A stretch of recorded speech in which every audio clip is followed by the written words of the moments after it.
জামাই ষষ্ঠী হয়ে গেছে, দুদিন পরের ভিডিও এটা। তো আমরা সবাই ঘুরতে বেরিয়েছি একটু। কাই দাদা কি অটে, ভালো তা? হ্যাঁ ভালো আছি, সবাই বাড়িছি কইটি চ দেখ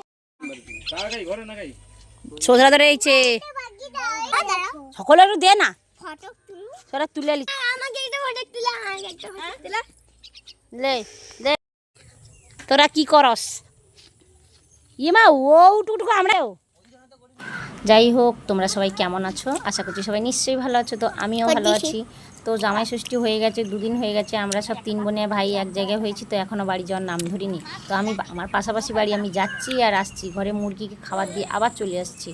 তো আমরা হয়েছে বিকেলবেলা এই পাশেই বেরোচ্ছিলাম, তো সেই ঘরে পরা শাড়ি পরে অনেক দূরে হাঁটতে হাঁটতে চলে এসেছি শিবের মন্দির। তো আমাদের বাড়ি থেকে বাবাদের শিবের মন্দির 3 কিলোমিটার, তো অনেকটা দূরে চলে এসেছি। তো এখানে এসে একটা পাশাপাশি বাড়ি, পাশাপাশি মানে তবু বাবাদের বাড়ি থেকে 20-40 মিনিট রাস্তা।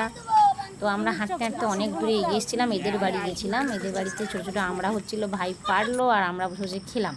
তো ওখান থেকে বেরিয়ে আসলাম, তো আমাদের একটু এগোতে আসলো ওরা, তো রাস্তাতে চলে এসেছিলাম। কৃষ্ণদের বট গাছে দেখো এই এসছি, কোথায় এসছি দেখো, ভালো করে চিনতে পারো কিনা। তোমাদের তো বলাই হয়নি, আমার ভাই আর দিদি দিল্লিতে থাকে, ওরা দুজনেই এসছে। বাড়িতে বাইর রং হচ্ছিল, তো তাই বাড়ি থেকে বেরোতে পারছিলাম না। তো জামাই ষষ্ঠী ফাঁকা হলাম, তাই সবাই বেরোলাম। কারা কারা চিনতে পেরেছো সবাই কিন্তু কমেন্টে জানিও। দেখো এই ক্যামেরাটা করে দিয়েছে আমার দিদির ছেলে। হ্যাঁ, তোমাদের তো বলাই হলো না, আমার ভাই, দিদি, আমি, আমার দিদি নিয়ে, আমার দিদির ছেলে নিয়ে আমরা সবাই এসেছি। বোন গেছে বাজারে, আর বোনের বর বাড়ি চলে গেছে। তো বাজারে ওর বন্ধুদের সাথে দেখা করতে গেছে। তো আমি এসেছি, আমাদের এখানে যে বড় শিবরাত্রির শিব চতুর্দশী মেলা হয়, তো এখানে এখন ফাঁকা, তো এখানে এসেছি বেড়াতে। দেখো তোমাদের পুরো এরিয়াটা দেখাচ্ছি বাইরে। দেখো এগুলো যখন মেলা বসে তখন বোঝাই যায় না জায়গাটা কেমন। দেখো পুরো ফাঁকা। ওই দেখো এটা কে বলো তো, এটা আমি ক্যামেরা করছিলাম, আমার দিদির ছেলে আমাকে ভিডিও বানিয়ে দিচ্ছিল।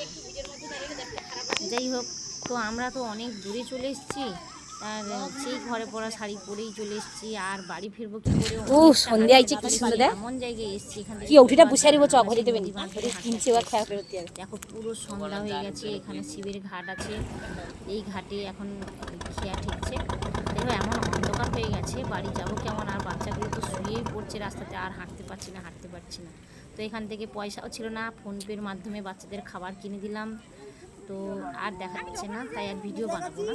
যাই হোক, সবাই তোমরা ভালো থেকো, দেখা হবে পরের ভিডিওতে। সবাইকে টাটা আর গুড নাইট বলে দিয়ে এখন থেকে, সন্ধ্যা তো হয়েই গেল।